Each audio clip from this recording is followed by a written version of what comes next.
A new viral video shows the aftermath of the subway chokehold incident. Marine Daniel Penny and passengers can be seen attending to the now deceased Jordan Neely. NTD's Daniel Monahan has more on that and the protests Neely death have ignited. The video shows Penny and other passengers trying to put an apparently unconscious Neely into the recovery position. One passenger comments on the danger of leaving someone on their back, while another passenger seems to compliment Penny on his chokehold technique. The passengers can be seen moving Neely's arm behind his head and trying to get him onto his side. Near the end of the video, Neely appears to take a deep breath. Penny's criminal defense attorneys say Penny and other passengers were acting in self-defense. They say Neely had been aggressively threatening their client and other passengers on the train. Neely reportedly said he was fed up and didn't care anymore whether he would go to jail and be sentenced to life imprisonment. No arrests were immediately made by police, prompting outrage from some who demanded criminal charges for Neely's death. A grand jury is expected to decide if Penny will be charged. Neely had a lengthy criminal record including more than 40 prior arrests ranging from disorderly conduct to assault. Most recently, he was charged with attacking a 67-year-old woman. He allegedly punched her in the face. The woman suffered severe facial injuries, including a broken nose. Daniel Monahan, NTD News. Meanwhile, more protests erupted over the weekend. Some protesters stood directly on the subway tracks. Police arrested several individuals. And with Title 42 set to end, the Biden administration says it's ramping up pressure on migrants to take more legal pathways to enter the country. This on face new and expedited deportation processes. NTD's Daniel Monahan has more on the proposed new rule. Such deportation processes are set to come with the implementation of a new rule the administration is set to finalize. The rule would deny asylum to many immigrants who are caught crossing the southern border illegally. Homeland Security Secretary Alejandro Mayorkas defended his record at the border. The border is not open. It has not been open, and it will not be open subsequent to May 11th. Mayorkas says those who don't access lawful pathways will be presumed ineligible for asylum under the new rule. They will also have a higher burden of proof to overcome that assumption of ineligibility. We are building lawful pathways, and we are delivering consequences for those who do not use those meaningfully accessible pathways.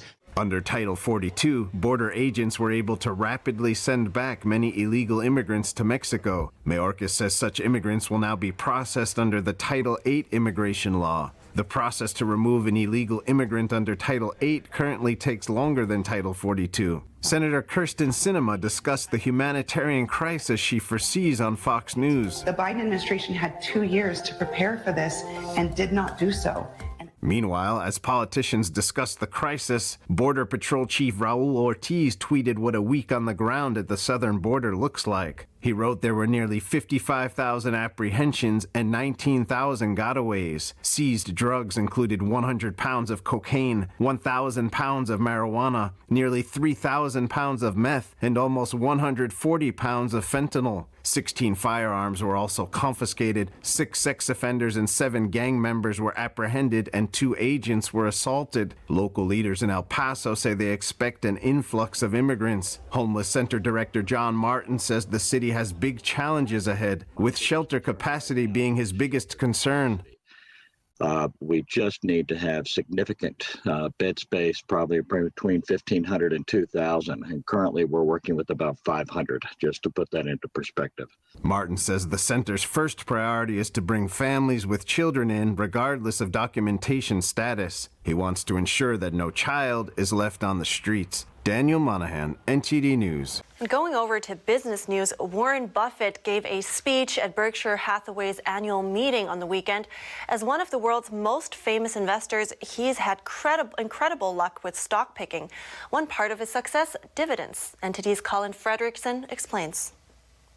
Warren Buffett is the most successful investor in the world and the 5th wealthiest person. One part of his success involves investing in companies that pay dividends. Dividends are a portion of a company's profits that it gives to its investors. This is a source of income for the investors. Companies do this to reward investors for buying its stock. It also shows the company is doing well. Buffett is expected to make $5.7 billion this year on dividends alone. that's not really his primary criteria. That's one of many criteria he looks at, and he's most focused on stocks that are going to compound their earnings over a very, very long period of time. George C. is the chairman of Annandale Capital, where he advises on over $5 billion.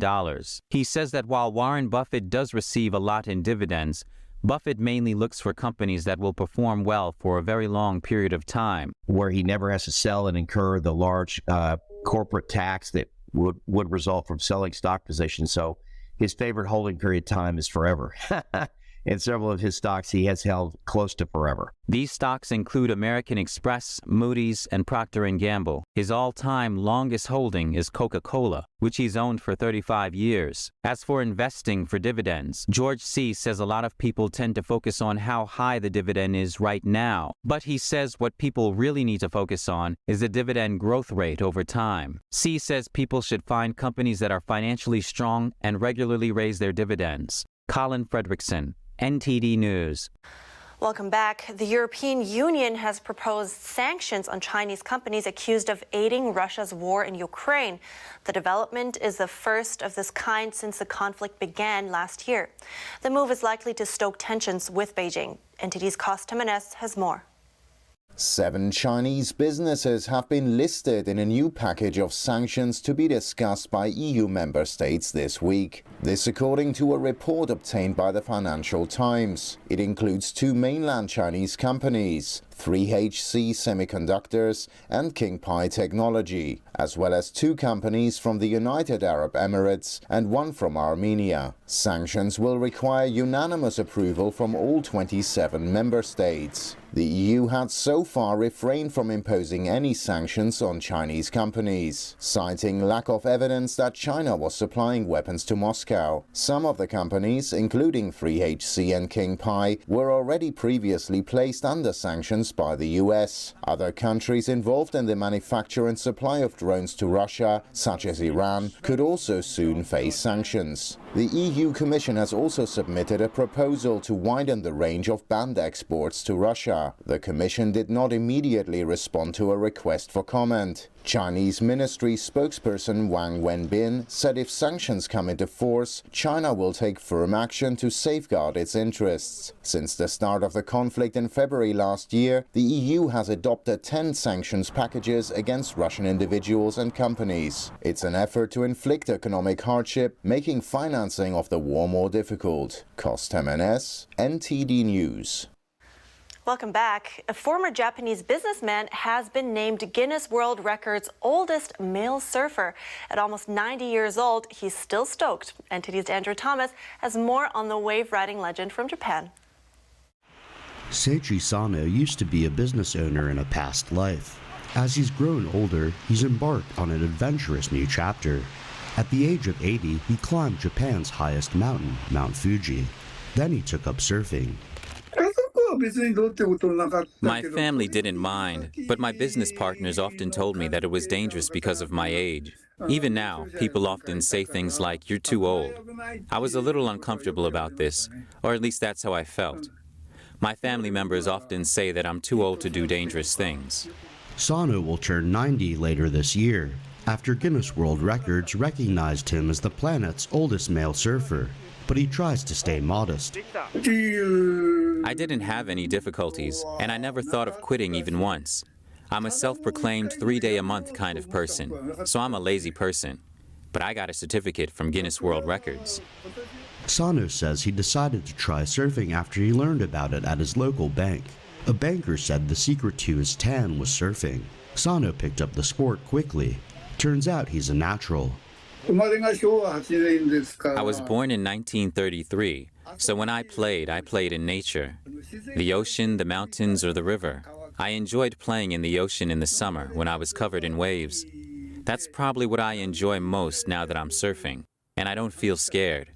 Sano operates a lumber supply business. He works 9 to 5 supplying wood to building companies. Surfing provides him an escape from the grind. I'd like to see how many years I can enjoy surfing. I'd like to continue doing it, but I don't know what will happen to me in terms of my age. With that in mind, I enjoy each and every day. I can do it because it's fun, and that's the best way to keep going. Sano always makes sure to stretch before paddling into the surf. At nearly 90 years old, he needs to stay limber. That is, if he wants to hold on to the title. Andrew Thomas, NTD News. Moving on to some health tips for you. 80 million Americans are affected by hair loss. And to put that into perspective, that's almost the entire population of Germany. But it is something you can fix. I spoke to an expert. Joining me now is William Gonitz. He is a hair loss expert and the founder of Advanced Trichology. Good morning, William. Good morning. Thank you for having me. Of course, now to fix a problem, we would first want to hear more about the cause. So what are the most common reasons for hair loss? It's a great question. It's actually the question that I get probably more often than anything else. So realistically, there's only 3 core causes for hair loss. So one is genetics, and that's pretty straightforward. So male and female pattern hair loss is what most people know about, so male and female pattern baldness. The second is nutritional. So nutritional hair loss is the most widely overlooked hair loss worldwide. And it's finding a little bit of some footing in the medical community now, but ultimately it has to do with lower levels of folate, vitamin D3, ferritin, zinc. Those are some core nutrients that when they are lower than optimal, you will lose hair. And it's really the simple cause and effect. And then the third reason is inflammatory. Now, inflammatory is this huge bucket, and most people want to talk about stress. Stress falls in the inflammatory bucket. You also have thyroid. You have things called telogen effluvium, which is something that oftentimes happens after COVID infection or even after a type of trauma from childbirth. But even postpartum can be considered an inflammatory response. But at the end of the day, they all sort of fit into these 3 core reasons, and once you identify them, obviously you're able to control the reasons for the loss more completely.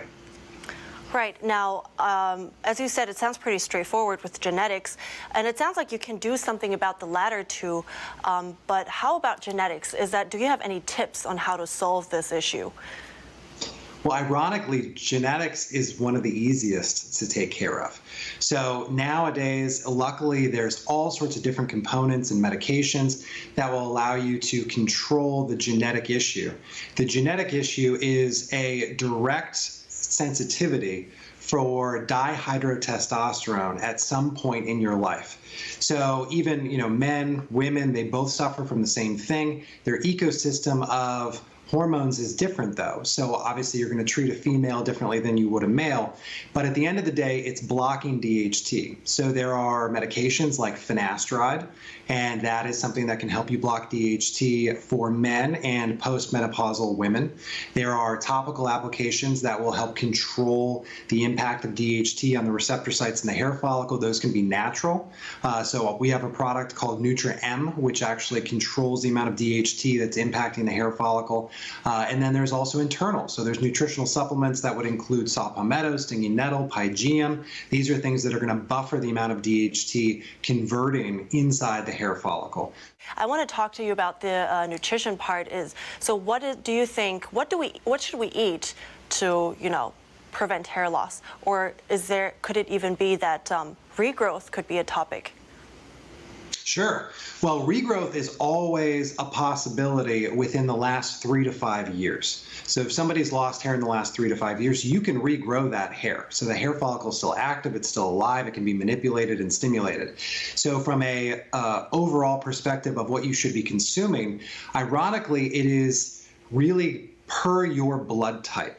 So if you are an individual who is an O blood type, you should be eating a lot of meat, you should be eating a lot of vegetables, stay away from gluten and legumes and fruits. Whereas if you're an A blood type, you really should be eating a lot of legumes and fruits and vegetables and stay away from meat. But the core issue is you must have enough vitamin D3, you must have enough ferritin, and you must have enough zinc to allow your hair follicles to have enough fertilizer, so to speak, to grow as thick and full as possible. So dietary is subject to your blood type, but at the end of the day, there are key nutrients that must be in a proper range for you to have the thickest, fullest hair possible. Thank you so much. It was so very interesting, especially concerning, it concerns such a large chunk of Americans, so I really appreciate it. William Gonitz. Absolutely. Thank you so much again for having me.